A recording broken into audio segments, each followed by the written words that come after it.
একটি পণ্যের বিক্রয় মূল্য হলো 1690 টাকা।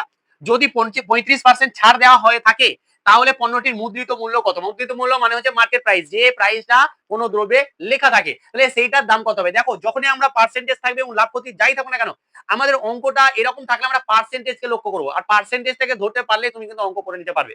দেখো চুটকির মাধ্যমে কিন্তু অঙ্কটা হয়ে যাবে। আমাদের কি আছে 35% ছাড়, তাই তো 35% মানে 35% মানে কত? 35 বাই হচ্ছে 100। তাহলে এটা যদি আমরা 5 দিয়ে কাটি তাহলে দেখো 5 7 35 আর 5 20 100 মানে হয়ে গেল 7/20। ভালো করে বোঝো। তাহলে আমাদের দাঁড়াচ্ছে কত? 35% 7/20।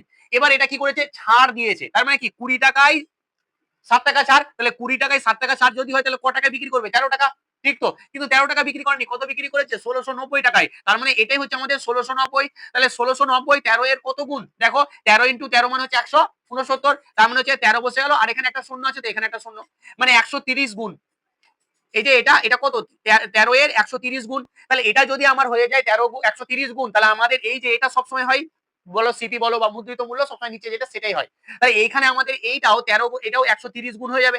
130 গুণ মানে কত? দেখো 13 দুগুণা 26 আর দুটো শূন্য। দিস ইজ অ্যান্সার, মানে কত হয়ে গেল? মানে হয়ে গেল আমাদের 2600, যেটা হচ্ছে আমাদের অপশন বি।